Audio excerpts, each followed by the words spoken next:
শুভ সন্ধ্যা, আসসালামু আলাইকুম। সবাইকে স্বাগত জানাচ্ছি আজকের লাইভে। আমি আলিয়া আক্তার পলি, বাংলা ইনস্ট্রাক্টর অফ চলো শিখি। আশা করছি সবাই অনেক ভালো আছো, সুস্থ আছো এবং চলো শিখির সাথেই আছো।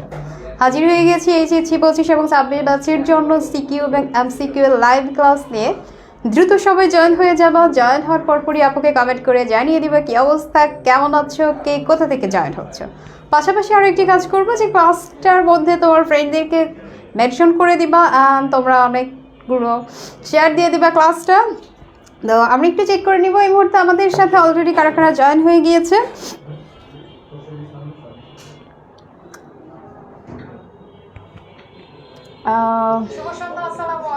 সবাইকে স্বাগত জানাচ্ছি। আচ্ছা, অনেকেই আমাদের সাথে জয়েন হয়ে গিয়েছে এবং সালাম জানিয়েছে। সবার সালামের উত্তর একসঙ্গে নিয়ে নিলাম। ওয়ালাইকুম আসসালাম, আলহামদুলিল্লাহ ভালো আছি। আমরা একটু সময় নিব, কিছুক্ষণ ওয়েট করবো যেন বাকিরা আমাদের সাথে দ্রুত জয়েন হয়ে যেতে পারে। এবং তোমরা যে কাজটা করবে, যেহেতু ফ্রি ক্লাস হচ্ছে, ক্লাসটা শেয়ার এবং মেনশন করে দিবা। ওকে, আলহামদুলিল্লাহ ভালো আছি। ওকে, আমি ভালো আছি। হ্যাঁ, তোমাদের কি অবস্থা? মারিয়া শিকদার বরিশাল থেকে। ওকে, কে কয়টা শেয়ার দিচ্ছ একটু আপুকে কমেন্ট করে জানাবা। 25-26 ব্যাচের জন্য অপরিচিতা খুবই গুরুত্বপূর্ণ একটা টপিক, যেখান থেকে সিকিউ এবং এমসিকিউ বরাবরই এসে থাকে। ঠিক আছে, সো তোমাদের জন্য এটা অনেক বেশি ইম্পর্টেন্ট হবে। সো তোমরা যে কাজটা করবা, কুষ্টিয়া থেকে জয়েন হয়েছে। ওকে, দিনাজপুর থেকে আছে, চট্টগ্রাম থেকে, ফেনী থেকে। ওকে,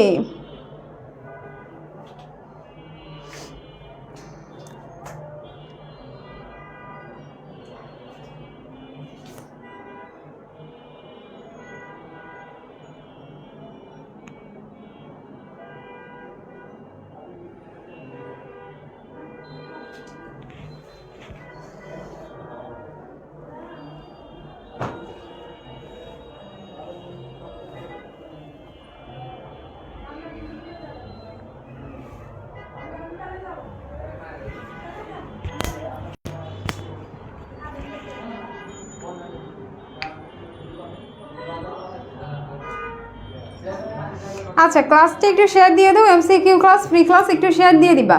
অ্যান্ড তোমাদের উদ্দেশ্যে একটা কথা বলে রাখতে চাই,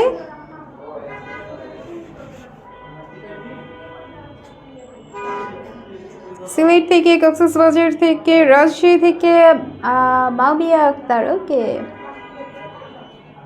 ফরিদপুর, রাজশাহী থেকে আছে ফাহিমা। ওকে,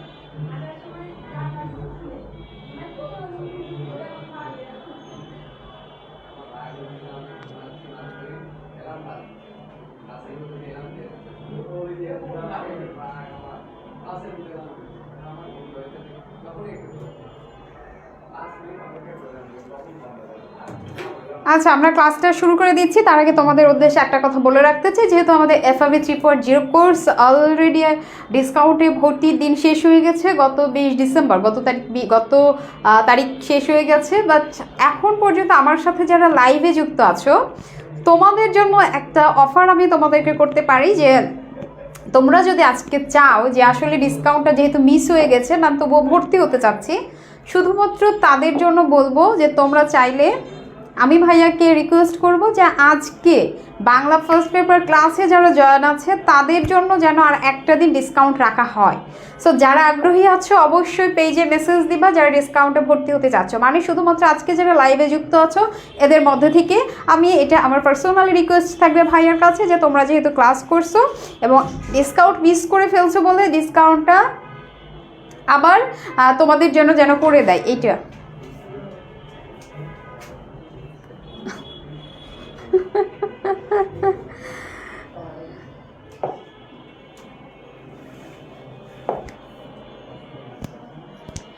ঠিক আছে, আমরা ক্লাসটা শুরু করে দিচ্ছি।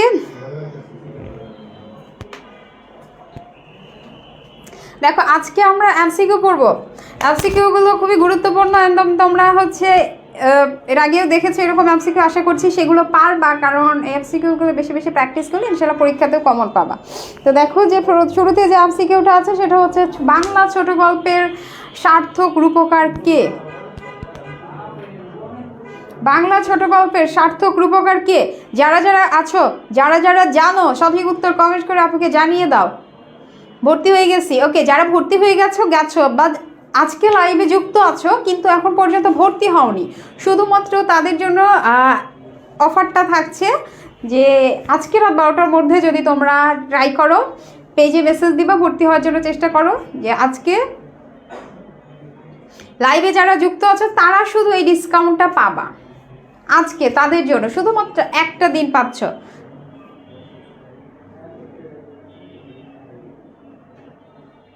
রবীন্দ্রনাথ ঠাকুর, ওকে, অনেকেই সঠিক উত্তর দিচ্ছি রবীন্দ্রনাথ ঠাকুর। ওকে, গুড, তোমরা পেরেছো। সঠিক উত্তরটার আনসার তোমরা অলরেডি করে ফেলছো, সেটা হচ্ছে রবীন্দ্রনাথ ঠাকুর। ওকে, পরের প্রশ্নে চলে যাচ্ছি। রবীন্দ্রনাথ ঠাকুরের ভিখারিনী ছোট গল্পটি কত বছর বয়সে প্রকাশিত হয়েছে? রবীন্দ্রনাথ ঠাকুর যে একটি গল্প লিখেছিলেন সেটার নাম হচ্ছে ভিখারিনী, এবং সেটার প্রকাশকাল মানে হচ্ছে তার বয়স কত ছিল, কত বছর বয়সে সেই গল্পটি প্রকাশিত হয়েছিল, একটু কমেন্ট করে জানাও।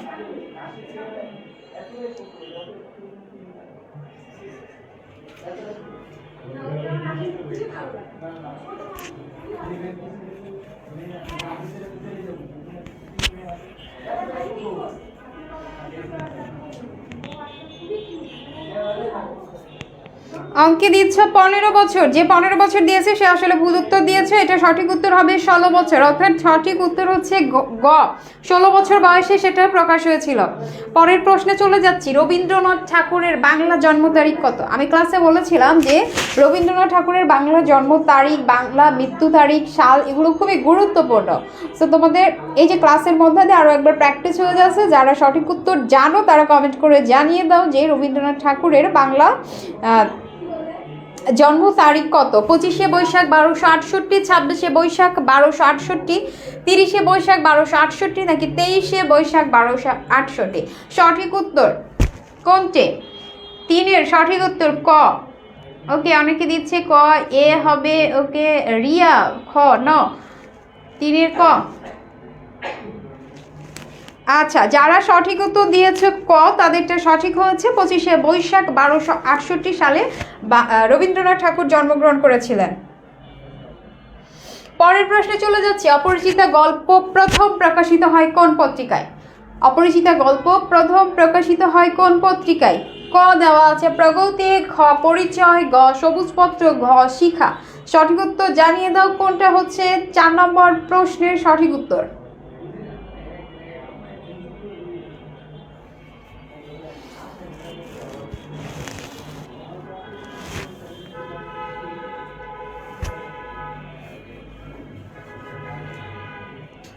চারের গ। ওকে, গ বলেছে আফরা জান্নাত, তাবাসসুম, জুথি, তাসলিমা চৌধুরী, মেম, সঞ্জিদা, কাঠগোলাপ, সাবরিনা। আচ্ছা, তোমরা সবাই সঠিক উত্তর দিয়েছো এবং এটা সঠিক উত্তর হলো সবুজ পত্র, গ। পরের প্রশ্নে চলে যাচ্ছি। অপরিচিতা গল্পের লেখক মূলত কি প্রকাশ করতে চেয়েছিলেন? শিক্ষার গুরুত্ব, বাল্যবিবাহ রোধ, গ কুসংস্কার দূরীকরণ, ঘ তৎকালীন যৌতুক প্রথা। কোনটা হচ্ছে সঠিক উত্তর? একটি কমেন্ট করে জানিয়ে দাও সঠিক উত্তর। 5-এর সঠিক উত্তর কোনটা?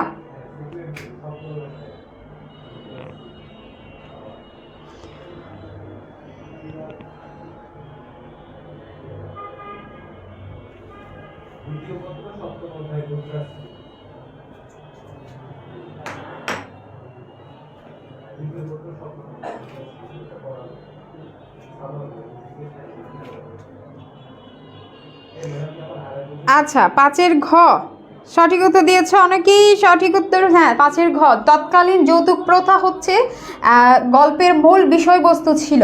পরের প্রশ্নে চলে যাচ্ছি। রবীন্দ্রনাথ কত খ্রিস্টাব্দে জন্মগ্রহণ করে?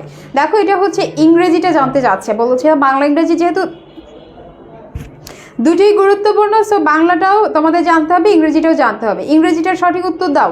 6 নম্বর প্রশ্নের সঠিক উত্তর কোনটা হবে? 1848, 1841, 1856 নাকি 1861? কোনটা হবে সঠিক উত্তর?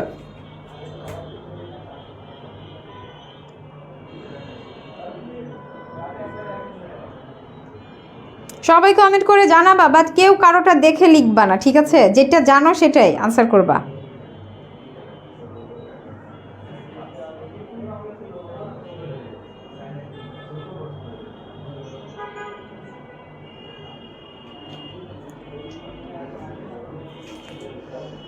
ওকে, অনেকে সঠিক উত্তর দিয়েছো। তিনি জন্মগ্রহণ করেছিল কত? 1861। তার মানে সঠিক উত্তর হচ্ছে ঘ। এরপরে দেখো কত খ্রিস্টাব্দে তিনি মৃত্যুবরণ করেন? 1892, 1894, 1941 নাকি 1956? সঠিক উত্তর কোনটা? পরের প্রশ্নে চলে গেছি আমরা। পরের প্রশ্নটার উত্তর দাও। সবার আগে আনসার করছি। ওকে,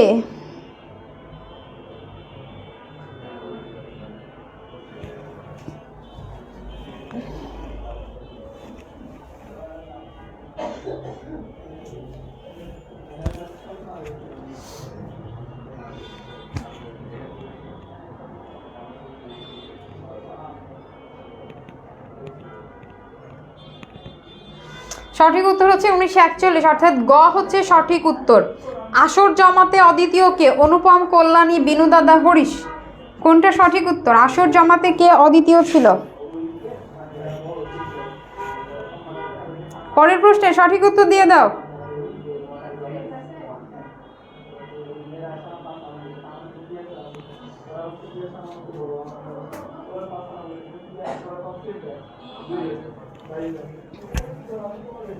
পরের প্রশ্ন সঠিক উত্তর 8, আসর জমাতে অদ্বিতীয় ছিল হরিশ। তারপরেরটাতে চলে যাচ্ছে। অপরিচিতা গল্পে কল্যাণীকে আশীর্বাদ করতে কে যায়? কে যায় বলো? হরিশ, মামা, বিনু নাকি মা? কে গেছিল কল্যাণীকে আশীর্বাদ করতে? জানাও, কমেন্ট করে জানিয়ে দাও।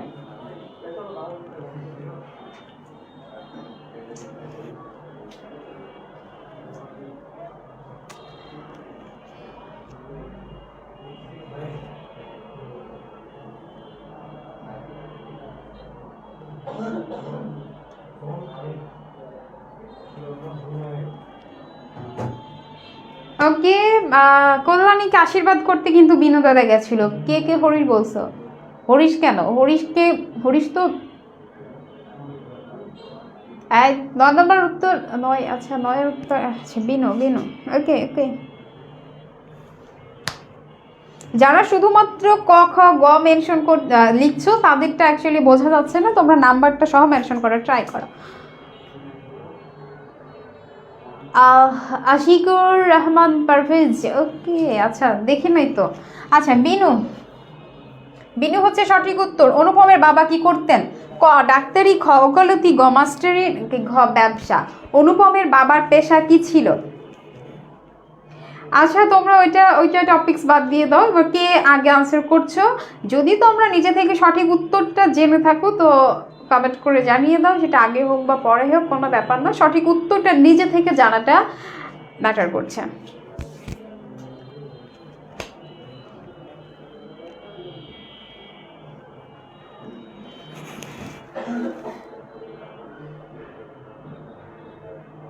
হ্যাঁ, বিনু হবে, বিনু। পরের প্রশ্ন, অনুপমের বাবার পেশা কি ছিল?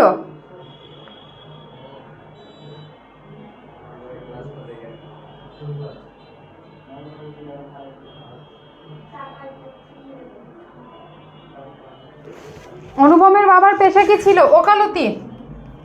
সঠিক উত্তর খ। এর পরের প্রশ্নে চলে যাচ্ছি। তিনি কোনো মতেই কারো কাছে ঠকিবেন না। কে বলো তো, কার কথা বলা হচ্ছে? তিনি বলতে কাকে বলা হচ্ছে? মামা, শম্ভুনাথ, হরিশ নাকি অনুপম? তিনি বলতে কাকে বোঝানো হয়েছে?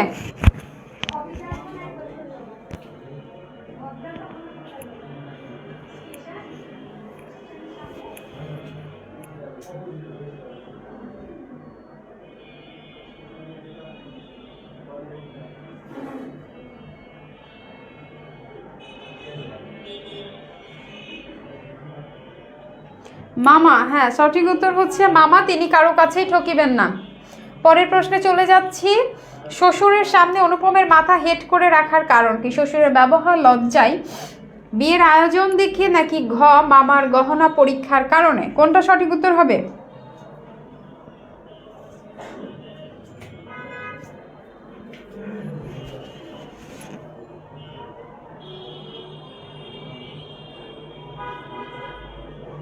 কোনটা সঠিক উত্তর হবে কমেন্ট করে জানিয়ে দাও।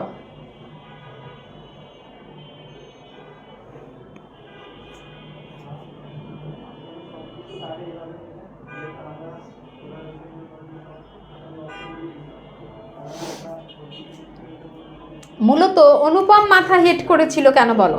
দুইজন মাথা হেট করেছিল। এখানে অনুপমের মাথা হেট করার কারণ ছিল মামার গহনা পরীক্ষার কারণ। মামা যেহেতু গহনা পরীক্ষা করছিল, এটার কারণে অনুপম লজ্জায় মাথা হেট করেছিল।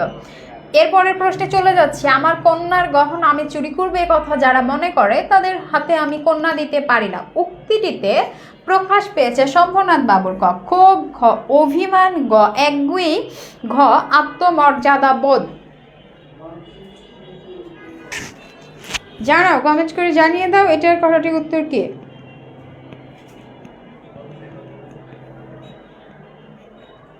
এটা সঠিক উত্তর কি হবে?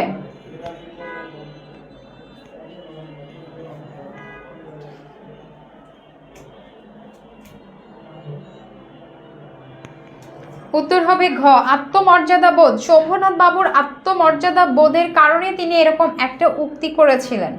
পরের প্রশ্ন। কোন ঘটনাকে অপরিচিতা গল্পের শীর্ষ মুহূর্ত বলা যায়? রেলগাড়িতে কল্যাণীর সঙ্গে অনুপমের সাক্ষাৎ, কল্যাণী কর্তৃক বিবাহ প্রস্তাব প্রত্যাখ্যান, শম্ভুনাথ কর্তৃক কন্যা সম্প্রদানে অসম্মতি, নাকি অনুপমের মহাসমারোহে বিবাহযাত্রা? কোনটা হবে সঠিক উত্তর?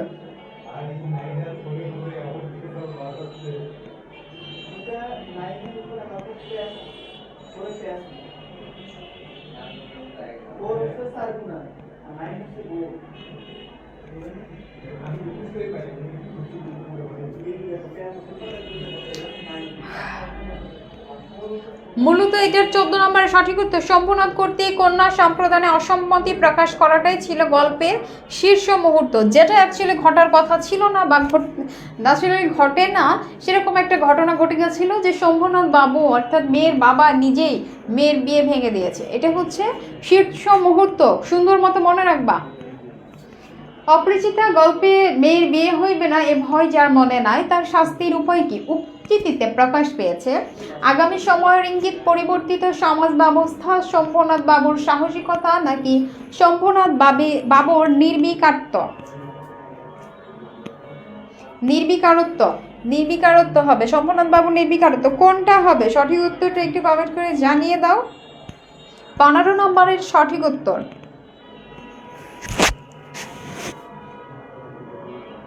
15 সঠিক উত্তর কোনটা হবে? শম্ভুনাথ বাবুর সাহসিকতা। ওকে, 16 নম্বরে চলে যাচ্ছি। কোন ঘটনায় অনুপমের মন পুলকের আবেশে ভরে গিয়েছিল? বিনুদা কর্তৃক মেয়ে পছন্দ হওয়া, বিবাহের দিন ধার্য হওয়া, বিবাহ না করতে কল্যাণীর পণ, গাড়িতে কল্যাণীর সাথে দেখা। কোনটা ছিল? কোনটার কারণে অনুপমের মন পুলকের আবেশে ভরে গেছিল, অর্থাৎ সে অনেক খুশি হয়েছিল? সে কারণটা কি ছিল? সঠিক উত্তর আমরা পেয়ে যাচ্ছি যে বিবাহ না করতে কল্যাণীর পণ, অর্থাৎ গ নম্বর হচ্ছে সঠিক উত্তর। কারণ কি, দেখো যে নায়িকা কল্যাণী বিয়ে করতে যখন অসম্মতি জানিয়েছে এবং সে বিয়ে না করার মতো পণ করেছে, তখন নায়ক অনুপম ভেবে নিয়েছে সে হয়তো অনুপমের জন্য অপেক্ষা করছে, এই কারণে সে অনেক বেশি খুশি হয়ে গেছে। ওকে, পরের প্রশ্নে চলে যাচ্ছি। কল্যাণীর বিয়ে না করার কারণ কি ছিল? লোকলজ্জা, অপবাদ, পিতার আদেশ, আত্মমর্যাদা। এবার কল্যাণী কেন বিয়ে করতে চাইলো না সে ব্যাপারে যে প্রশ্নটা এসেছে, এটা সঠিক উত্তরটা কমেন্ট করে জানিয়ে দাও যে এটা কি হবে সঠিক উত্তর। অপশন আমরা পাচ্ছি যে লোকলজ্জা, অপবাদ, পিতার আদেশ, নাকি আত্মমর্যাদা। কোনটা?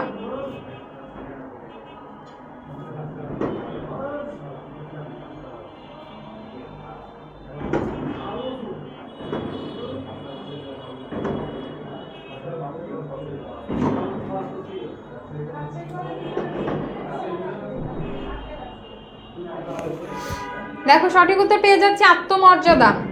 পরের প্রশ্ন। গজাননের সঠিক ব্যাস বাক্য কোনটি? তোমাদের আমি যতটুকু জানি যে সমাসের ক্লাস শেষ, সো তোমরা সবাই সমাস পারো এবং অনেক বেশি দক্ষ হয়ে গেছো। সো এটার আনসার করবো যে গজাননের সঠিক ব্যাস বাক্য কে, যদিও আমি নিজেও এটা ক্লাসে বলেছি।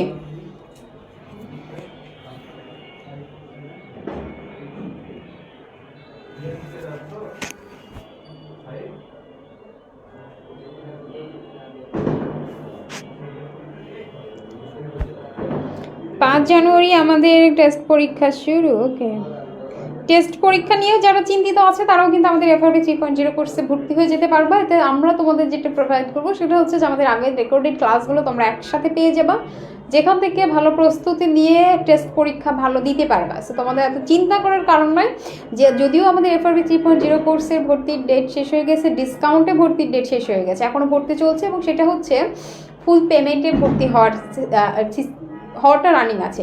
বাট আজকে যারা ক্লাসে আমার সাথে যুক্ত আছো তাদের জন্য একটা স্পেশাল অফার। আমি ভাইয়াকে রিকোয়েস্ট করবো তোমাদের জন্য যে আজকে পর্যন্ত যেন তিনি তোমাদেরকে সেই ডিসকাউন্টে ভর্তি করে নেয়।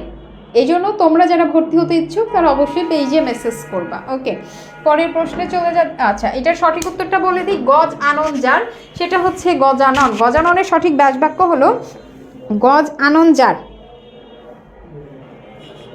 অর্থাৎ সঠিক উত্তর হচ্ছে গ। পরের প্রশ্নে চলে যাচ্ছে। জরিমা শব্দের অর্থ কি? জড়িয়ে থাকা, চাকচিক্য, আড়ষ্টতা, জং ধরা। জরিমা শব্দের সঠিক অর্থ কি?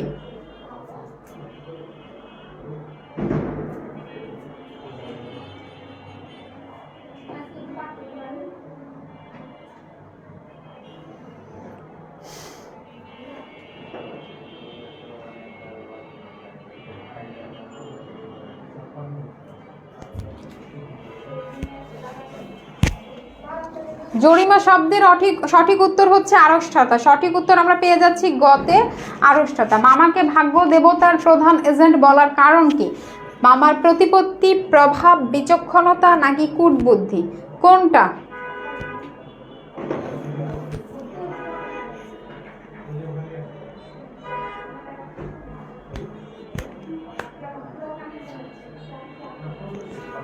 মূলত মামার প্রভাবের কারণে মামাকে ভাগ্য দেবতার প্রধান এজেন্ট বলা হয়েছে। পরিবারে অনুপমের আসল অভিভাবক কে? মা, বাবা, মামা, বিনু দাস। সঠিক উত্তর একটু কমেন্ট করে জানিয়ে দাও।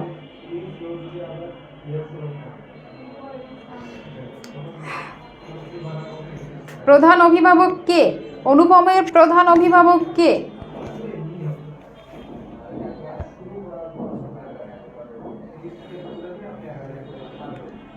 অনুপমের আসল অভিভাবক ছিল তার মামা। সঠিক উত্তর আমরা পেয়ে যাচ্ছি গতে। অনুপমের সাথে মামার বয়সের পার্থক্য কত? 4 বছর, 5 বছর, 6 বছর, 7 বছর। অনুপমের সাথে মামার বয়সের পার্থক্য কত ছিল? বছর 6। তো সঠিক উত্তর হচ্ছে 6 বছর। উত্তর গ। হরিশ ছুটিতে কোথায় এসেছিল? কলকাতায়, ঢাকায়, বরিশাল নাকি যশোর? হরিশ ছুটিতে কোথায় গিয়েছিল?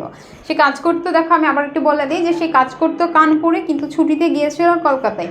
কলকাতায় সে ছুটি কাটাতে গেছিল এবং সেখানে গিয়েই অনুপমের সাথে তার কল্যাণীকে নিয়ে কথা হয়। অপরিচিতা গল্পে সরস রসনার গুণ আছে কার? অপরিচিতা গল্পে সরস রসনার গুণ আছে কার? বিনুর, অনুপমের, হরিশের নাকি শম্ভুনাথের?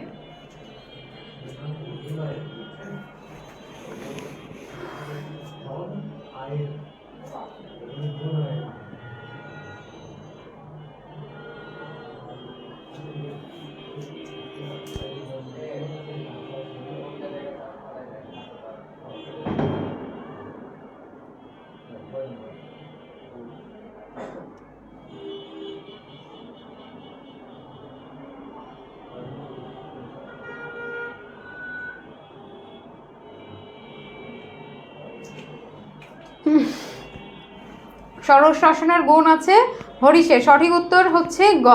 অপরিচিতা গল্পে কল্যাণীর বয়স কত ছিল?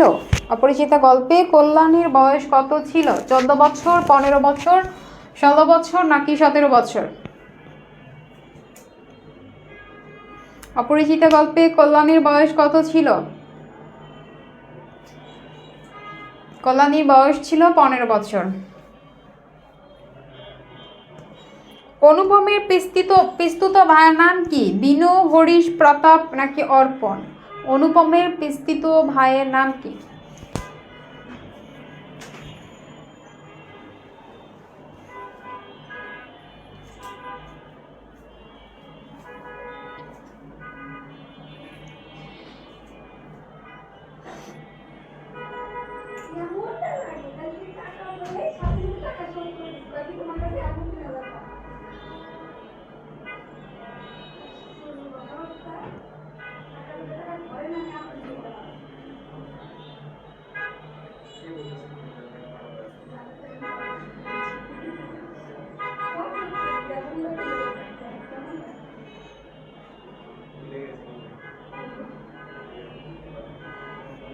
ওকে, অনেকে সঠিক উত্তর দিয়েছে। এটা সঠিক উত্তর হচ্ছে অনুপমের পিস্তুত ভাইয়ের নাম ছিল বিনু। বিয়ের সময় অনুপমের বয়স কত ছিল বলো? বিয়ের সময় অনুপমের বয়স কত ছিল?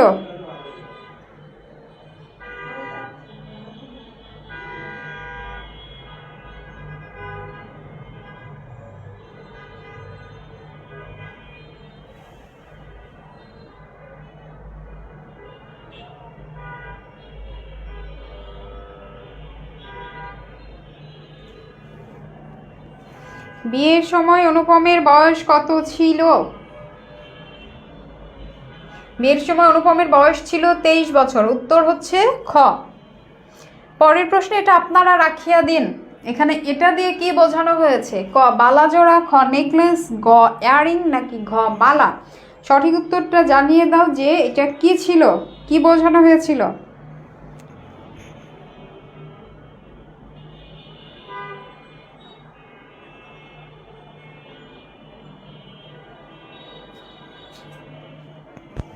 এটা ছিল ইয়ারিং। ইয়ারিংটা তারা রেখে দিতে বলেছিল, কারণ ওটা কি ছিল? বিলাতি মাল।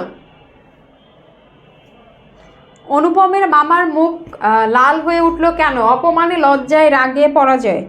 সঠিক উত্তরটা হচ্ছে লজ্জায়। কারণ তিনি যে এভাবে গহনা পরীক্ষা করছে বিয়ের আগেই, আর তিনি যেটা দিয়ে আশীর্বাদ করেছে সেই ইয়ারিং তাদেরটাই কি নকল। এটা যখন ধরতে পেরেছে, বুঝতে পেরেছে, এবং তাকে যখন সামনাসামনিটা বলা হয়েছে, প্রকাশ হয়ে গেছে, তখন সে কি হয়েছে? লজ্জিত হয়েছে, তার মুখ লাল হয়ে গেছে লজ্জায়।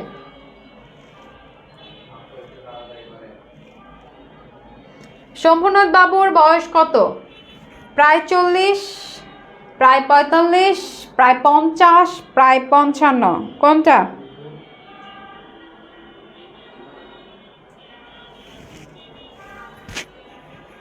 সঠিক উত্তরটা বলো। 30 নাম্বার প্রশ্নের সঠিক উত্তর কোনটা?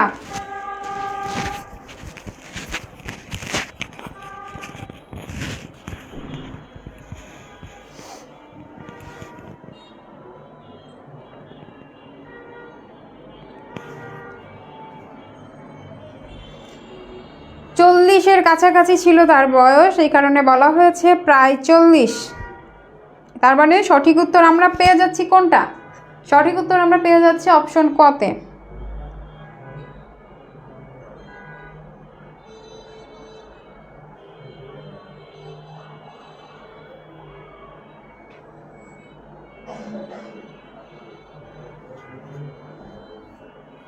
আচ্ছা, এবার আমরা সিকিউ দেখব।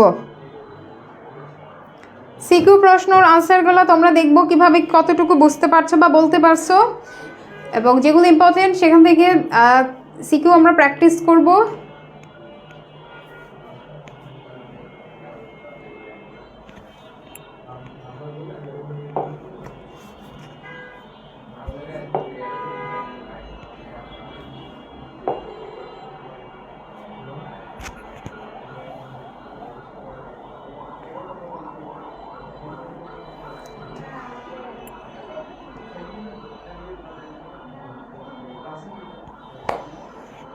দেখো, আমরা প্রথমে একটা উদ্দীপক পাচ্ছি, যেটা আমাদের বাংলা প্রশ্ন থাকে।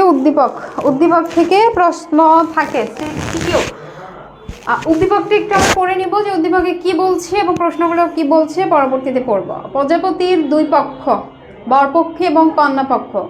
বরপক্ষ কন্যাপক্ষের কাছে নগদ 50,000 টাকা ও 5 ভরি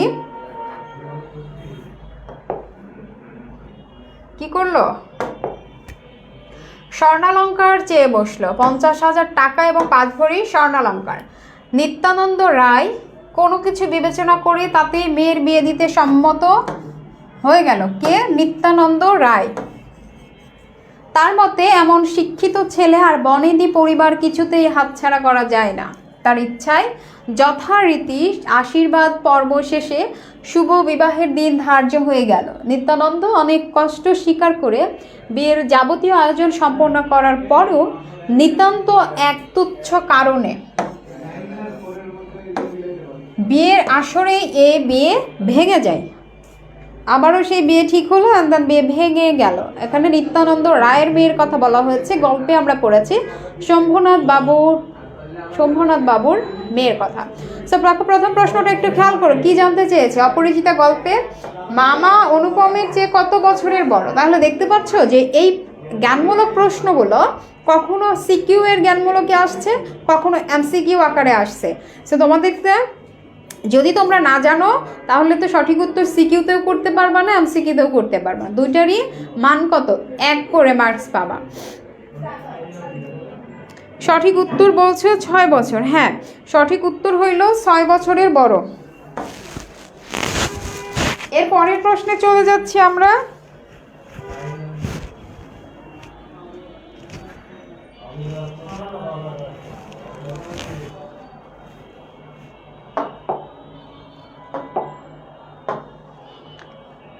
একে তো বরের হাট মহার্ঘ, তারপরে ধনুক ভাঙা পণ, এই কথার অর্থ বুঝিয়ে দাও। আমি ক্লাসে বলেছিলাম যে এরকম বিভিন্ন লাইন তুলে দিয়ে বলে যে এই কথাটার অর্থ কি, লেখক কি বুঝিয়েছেন, তুমি কি বুঝতেছো, এই টাইপের প্রশ্ন আসে অনুধাবনমূলক খতে।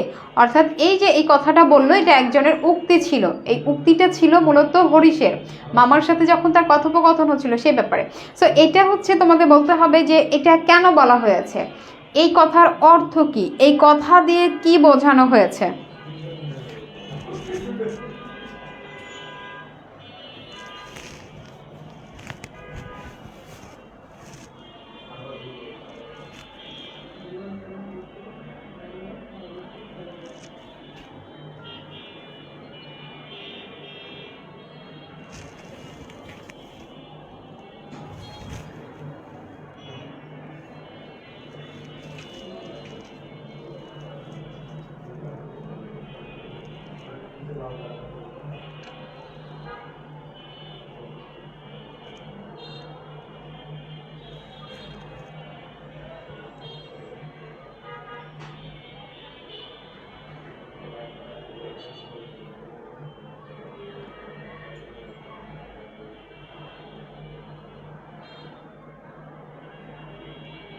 আচ্ছা, পুরোটা লিখতে হবে না, তুমি আমাদের লেখার তো কিছু প্যাটার্ন আছে যে সিকিউগুলো আমরা অ্যাকচুয়ালি কীভাবে লিখব। প্রথমে যখন আমরা খ নম্বরের উত্তর, ক নম্বরে তো জ্ঞানমূলক এক কথায় লেখা যায়, কিন্তু খতে যখন আনসার করবো তখন ওখানে জ্ঞানমূলক থাকবে একটা প্রশ্ন, মেইন কারণটা কি, কি বোঝানো হচ্ছে, কোন বিষয়টাকে ইঙ্গিত করছে, এটা আমার একটা প্রথম লাইন ব্যাখ্যা থাকবে, এবং পরবর্তীতে প্রথম লাইনে একটা জ্ঞানমূলক ব্যাখ্যা লাইন থাকবে যে এই বিষয়টাকে ইঙ্গিত করছে, এটা বোঝানো হচ্ছে, এবং পরবর্তীতে ওই বিষয়বস্তু সম্পর্কে তুমি একটু ডিটেলসে লিখবা। এটা হচ্ছে খ নম্বর প্রশ্নের উত্তর লেখার নিয়ম। এভাবে লিখলে আসলে যদি গুছিয়ে সঠিক উত্তরটা লিখতে পারো, প্রাসঙ্গিক কথাগুলো যদি উপস্থাপন করতে পারো, সেখান থেকে ভালো মার্কস পাওয়া যায়, কারণ এখানে মার্কস থেকে 2। তো তোমরা একটু ব্যাখ্যা করো যে কিভাবে, প্রথম লাইনটা বলো, প্রথম কি আছে সেটা বলো।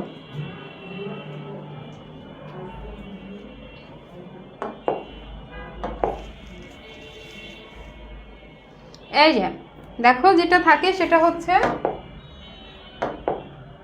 হয়তো অনেকেই লিখতে পারবা, এখন ওভাবে দিতে পারছো না, কমন চেয়ে সঠিক উত্তরটা ওইভাবে লিখতে পারছো না, এই তো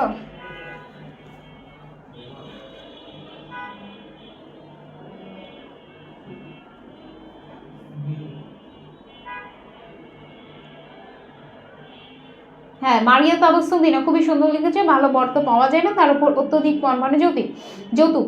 আচ্ছা, পণের কারণে না বিয়ে না হওয়ার কারণ বোঝানো হয়েছে।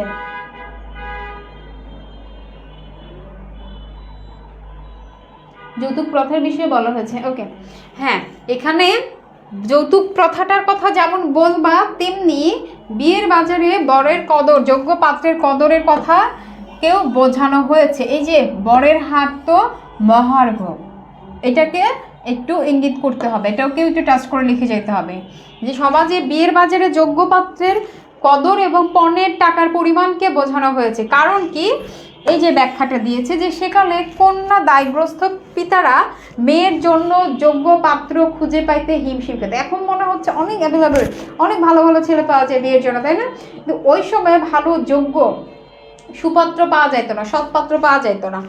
এই কারণে তখন কি হতো, শিক্ষিত পাত্রের কদর অনেক বেশি থাকতো, আর যত শিক্ষিত তত বেশি টাকা। ঠিক আছে, যার যত যোগ্যতা তাকে তত টাকা দিয়ে কিনে নিতে হইতো, অর্থাৎ যৌতুক প্রথাকে ইঙ্গিত করছে। পণের পরিমাণটাও বেশি ছিল, আর যোগ্য পাত্রের জন্য কনের পিতা সেই পণ দিতেও কুণ্ঠাবোধ করতেন না। দেখো, মেয়ের ভালোর জন্য যেহেতু বাবা মারা সবসময় নিজেদের সর্বোচ্চ ত্যাগ করে আসছে, সেই কারণে পণের টাকা যতই হোক না কেন, ছেলে যদি ভালো হয়, সুপাত্র হয়, তাহলে তারা টাকা দিতে কুণ্ঠাবোধ করতো না। এই কারণে মূলত যৌতুক প্রথাটা চলে আসছে, কেউ প্রতিবাদ করেনি, মেনে নিয়েছে, টাকা দিয়ে বিয়ে দিয়ে দিয়েছে। কিন্তু কল্যাণীর পিতা শম্ভুনাথ ছিলেন স্বতন্ত্র বৈশিষ্ট্যের অধিকারী। তিনি মেয়েকে যেন তেন পাত্রের হাতে তুলে দিয়ে দায় সারতে চাননি, কারণ তিনি একজনকে শিক্ষিত আত্মমর্যাদা সম্পন্ন মানুষ ছিল। এই কারণে যার তার হাতে তিনি মেয়েকে তুলে দিতে পারেননি। এই কারণে কি হয়েছে, ভালো ছেলের জন্য তার অপেক্ষা করতে হয়েছে, এবং তিনি নিজে অপেক্ষাও করেছেন, কিন্তু মেয়ের বয়স তো অপেক্ষা করেনি। এই কারণে এই বিষয়টাকে ইঙ্গিত করা হয়েছে। মেয়ের বয়স যে বেড়েই চলছে, সেদিকে তার খেয়াল নাই, এই কারণে এই ধরনের ইঙ্গিত করা হয়েছে। দেখো, পরের প্রশ্নে যাচ্ছি। উদ্দীপকের নিত্যানন্দ রায়ের সঙ্গে অপরিচিতা গল্পের শম্ভুনাথের সাদৃশ্য নির্ণয় করো। তোমরা কি করবা, আজকে ক্লাসে যেটা শিখলে নোট কিভাবে করবা, তোমরা এই সিকিউগুলোর আনসার নিজের খাতায় লিখবা এবং টাইম দেখে লিখবা। অ্যাকচুয়ালি তোমার একটা সৃজনশীল লিখতে কত সময় লাগছে, এই টাইমটা খেয়াল করে দেখবা এবং দেখে লিখে সেই লেখাটা পোস্ট করবা। ওকে, এই যে এইটা স্ক্রিনশট নিয়ে নাও, প্রশ্ন উদ্দীপক, এটা স্ক্রিনশট নাও।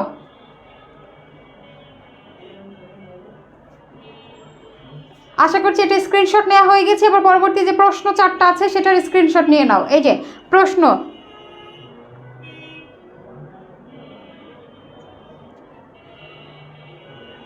ঠিক আছে? ওকে, তাহলে তোমরা আসলে মূল কনসেপ্টটা কি, এটা যদি ক্লিয়ার থাকো তাহলে সুন্দর মতো খাতায় উপস্থাপন করতে পারবা, লিখতে পারবা। উদ্দীপকের নিত্যানন্দ রায়ের সঙ্গে অপরিচিতা গল্পের শম্ভুনাথের সাদৃশ্য নির্ণয় করো। বুঝতে পেরেছো? শম্ভুনাথের চরিত্র এখানে ডিরেক্ট বলে দিয়েছে। আবার অনেক সময় বলে অপরিচিতা কোন গল্পের কোন চরিত্রের সাথে সাদৃশ্যপূর্ণ ব্যাখ্যা করো। আর এখানে যে শম্ভুনাথ বাবুর সাথে সাদৃশ্যপূর্ণ এটা বলে দিয়েছে, এবার সেই সাদৃশ্যের জায়গাটা তোমাদেরকে ব্যাখ্যা করতে বলেছে। একটু এখানে খেয়াল করো উত্তরটা কিভাবে লিখেছে। যৌতুক দিয়ে মেয়ের বিয়ে দিতে সম্মত হওয়ার দিক থেকে উদ্দীপকের নিত্যানন্দ রায়ের সঙ্গে অপরিচিতা গল্পের শম্ভুনাথের সাদৃশ্য রয়েছে। কোন দিক থেকে? যৌতুক দেওয়ার থেকে।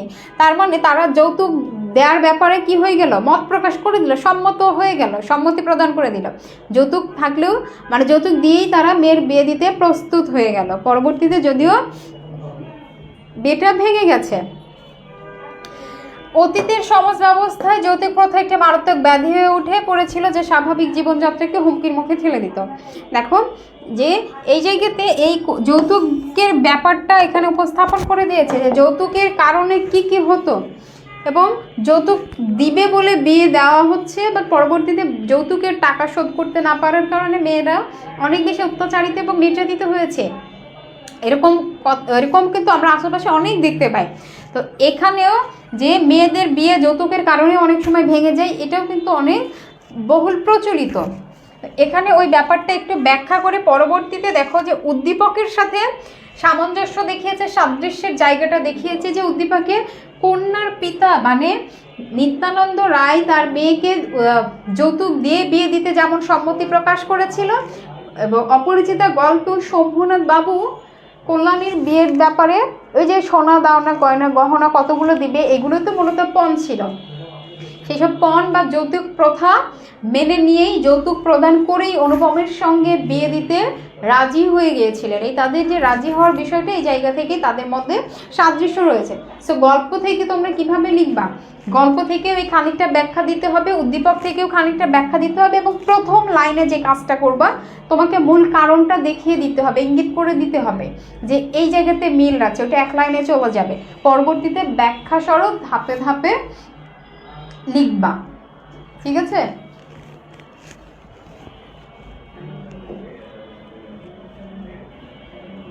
পরের প্রশ্ন,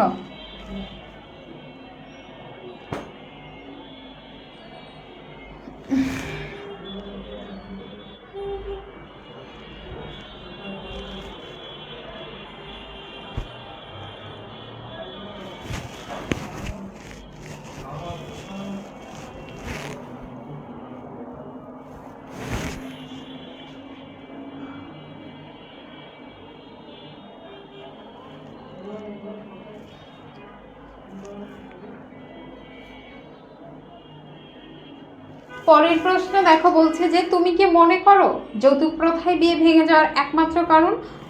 উদ্দীপক এবং অপরিচিতা গল্পের আলোকে বিচার করো। এরকম প্রশ্ন আমরা কিন্তু প্রায়ই দেখি যে ঘ নাম্বারে এই টাইপের প্রশ্ন আসে যে তোমার মতামত প্রদান করো, তুমি কি এটার সাথে একমত কিনা, তোমার যুক্তি দেখাও, তোমার উত্তরের সপক্ষে যুক্তি দেখাও, যৌক্তিক ব্যাখ্যা করো, যথার্থ কিনা কথাটা বিশ্লেষণ করো। এই টাইপের প্রশ্নগুলোই মূলত ঘতে আমরা দেখতে পাই।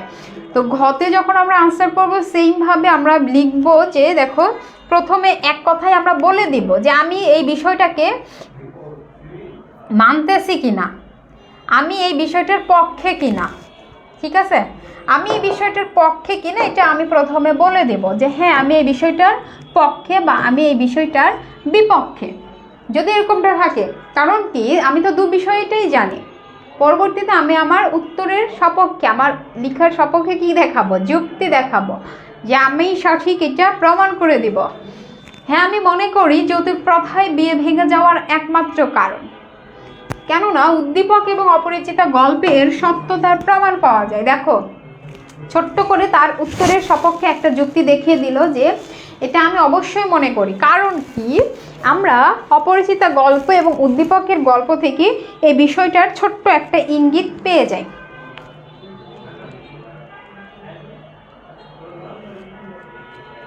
পরবর্তীতে আরো বলছে যৌতুকের যে মারাত্মক সামাজিক ব্যাধি, এটি সমাজ কাঠামো এবং মানুষের স্বাভাবিক জীবনযাত্রাকে ধ্বংস করে দিচ্ছে। এই যৌতুকের কারণে কন্যা দায়গ্রস্ত পিতারা হচ্ছেন সর্বশান্ত, অনেক নারীর সংসার ভাঙছে প্রতিনিয়ত। যৌতুক প্রথার নির্মম বলি হয়ে অনেক নারীর জীবন প্রদীপ অকালে নিভে যাচ্ছে। এরপরে দেখো কি বলছে, উদ্দীপকে দেখা যায়, এবার উদ্দীপক থেকে তারা ব্যাখ্যাটা আছে যে বরপক্ষ কন্যাপক্ষের কাছে স্বর্ণালঙ্কার এবং টাকা যৌতুক হিসাবে দাবি করলে কন্যার পিতা নিত্যানন্দ সেসব দিতে সম্মত হয় এবং অনেক কষ্ট করেই কিন্তু সে মূলত বিয়ের আয়োজনটা করে। যৌতুকের যে দাবিটা থাকে সব সময় সব পরিবার এত বেশি সচ্ছল থাকে না যে তারা সেটা পূরণ করে দিবে, বাট তারা মেয়ের সুখের জন্য এনি হাও যেখান থেকে পারে যেমনি পারে আয়োজন ম্যানেজ করে বিয়ে দিতে প্রস্তুত হয়ে রাজি হয়ে যায়। কারণ তাদের চাই ভালো পাত্র, এবং ভালো পাত্র যদি হাতে পেয়ে যায় তো যাই হোক না কেন, যত কষ্টেই টাকা ম্যানেজ করতে হয় না হোক না কেন, তারা ম্যানেজ করে বিয়ে দিতে প্রস্তুত হয়ে যায়। সো দেখো কিন্তু কি হলো, অপরিচিত গল্পে দেখা যায় কল্যাণের পিতা শম্ভুনাথ বাবু মেয়ের বিয়েতে যৌতুক দিতে রাজি হন এবং বরের মামা সেই যৌতুকের গয়না স্যাকরা দিয়ে যাচাই করে হীন মানসিকতার পরিচয় দেয় এবং এতে শম্ভুনাথ বাবু অপমানিত হয়ে মেয়ের বিয়ে ভেঙে দেয়। দেখো যে বিয়ে ভাঙার বিষয়টা যেহেতু বিলের জায়গা দেখিয়ে দিয়েছে যে শম্ভুনাথ বাবু কেন বিয়ে ভেঙে দিল, এই যে তার মামা তাদেরকে তার গয়না, মেয়ের গয়না আগেই যেহেতু পরীক্ষা করে তাদেরকে এক ধরনের অপমান করেছে, এটা মেনে নিতে পারে নাই শম্ভুনাথ বাবু, এই কারণে সে বিয়ে দিতে অসম্মতি জানিয়েছে। প্রথমে রাজি হলেও আবার নিত্যানন্দ বাবু কি হলো, কোনো একটা তুচ্ছ কারণ, এখানে কারণটা উল্লেখ করে নাই বাট একটা কারণ দেখিয়েছে। মেইন যে বিষয়টা সেটা হচ্ছে যে বিয়েটা ভেঙে গেছে, ওখানেও কোনো একটা কারণে বিয়ে ভেঙে গেছে, এখানেও সেই যৌতুক প্রথার কারণে বিয়েটা ভেঙে গেছে। তাহলে এই জায়গা থেকে কি বলছে দেখো, উদ্দীপক এবং অপরিচিতা গল্প উভয় ক্ষেত্রে যৌতুকের কারণে বিয়ে ভেঙে গেছে। যৌতুকের নেতিবাচক প্রভাব সমাজকে কিভাবে প্রভাবিত করে তা এখানে দেখানো হয়েছে।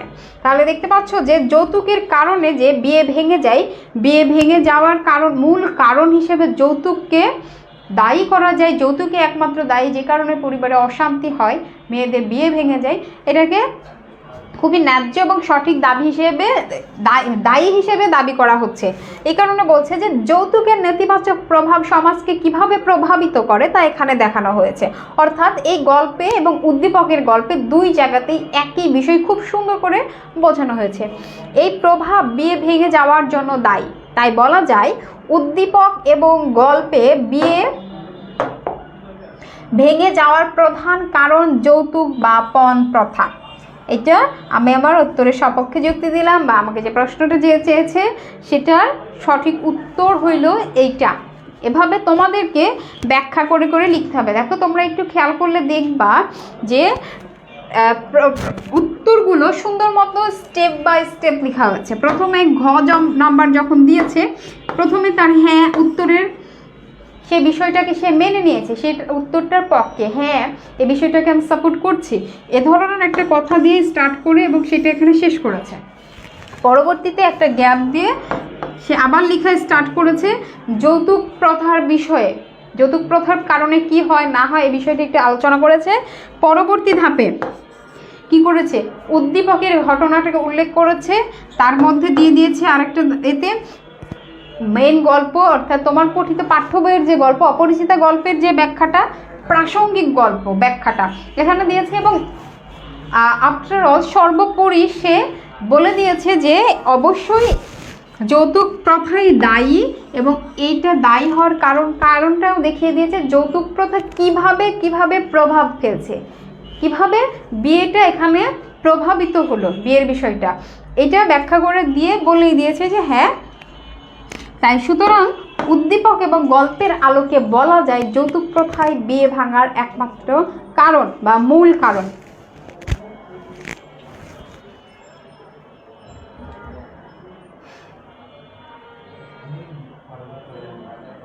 রিপন আহমেদ, লাস্ট ডেট কবে ভর্তির আপুর? ভর্তি কিন্তু ডিসকাউন্টে ভর্তির ডেট গতকাল শেষ হয়ে গিয়েছে, এখন পর্যন্ত ভর্তি চলবে, কিন্তু সেটা ফুল পেমেন্টে ভর্তি হতে হবে। বাট তুমি যদি চাও, আজকে যেহেতু ক্লাসে যারা উপস্থিত আছে তাদেরকে আমি তাদের সাথে একটা এগ্রিমেন্ট করেছি, যারা ক্লাসে উপস্থিত আছে তাদের জন্য আমি পার্সোনালি ভাইয়াকে রিকোয়েস্ট করবো যে আজকে পর্যন্ত তাদের ডিসকাউন্টে ভর্তি হওয়ার সুযোগটা করে দেয়। এই কারণে যদি তুমি ভর্তি হতে ইচ্ছুক হয়ে থাকো বা যারা ভর্তি হতে ইচ্ছুক তারা অবশ্যই পেজে মেসেজ করবা আজকে রাত 12টার মধ্যে। এবং আগামীকাল সন্ধ্যায় তোমাদের সাথে সেই FRV 3.0 কোর্সের লাইভ ক্লাস হবে ইনশাল্লাহ, সবাই আমাদের সাথে যুক্ত থাকবে আশা করছি।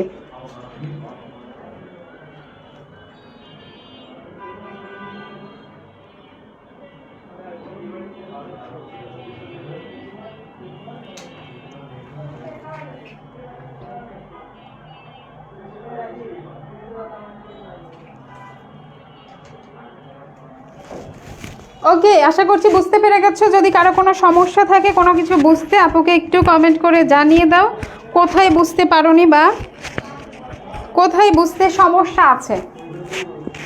ঠিক আছে, একটু কমেন্ট করে জানিয়ে দাও কোথায় বুঝতে সমস্যা আছে।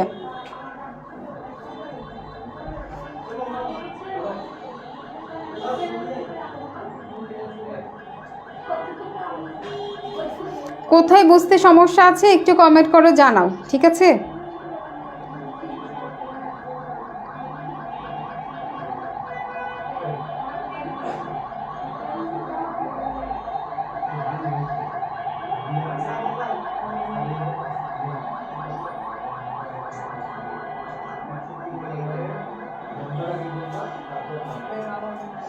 নাকি ক্লিয়ার হয়েছে কিনা, ক্লিয়ার হলে অবশ্যই লিখবে অল ক্লিয়ার। ওকে, আর যেভাবে তোমাদের গ্রুপে পোস্ট করতে বললাম সেভাবে তোমরা পোস্ট করে ট্রাই করবে।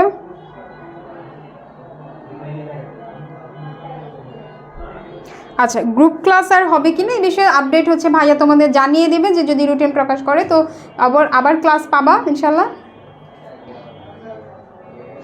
এবং তোদের সর্বোপরি বলে রাখি যে তোমাদের সিকিউগুলো এরকমই আসবে, ওখানে কল্যাণীর গল্পের সাথে এখানে নতুন কারো একজনকে নাম দিবে এবং ওই রিলেটেড কিছু গল্প উদ্দীপকে দিয়ে দিবে, দিয়ে বলবে সাদৃশ্য করো, বৈসাদৃশ্য দেখাও, কোন চরিত্রকে ধারণ করছে, কতটুকু ধারণ করছে, এটাই মূল কারণ, ওইটাই সেই কারণ, এগুলো দিয়েই মূলত প্রশ্ন আসবে।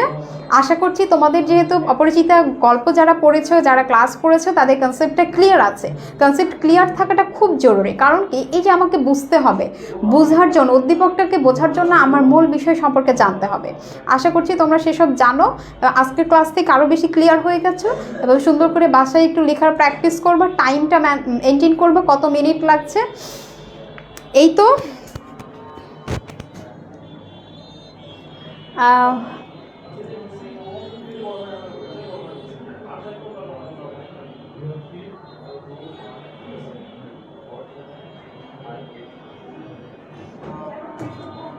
ওকে, সবাই বলছে বুঝতে পেরে গেছে। ওকে, আর কথা বাড়াচ্ছি না, দেখা হচ্ছে পরবর্তী ক্লাসে। এবং আগামীকাল লাইভে অবশ্যই তোমরা যুক্ত থাকবা, সন্ধ্যায় লাইভ হবে এবং টাইমটা তোমাদের গ্রুপে জানিয়ে দেওয়া হবে, পেজে বলা হবে, একটু আপডেটটা খেয়াল করবা। তো দেখা হচ্ছে পরবর্তী লাইভে, সেই পর্যন্ত ভালো থাকো, সুস্থ থাকো, আল্লাহ হাফেজ।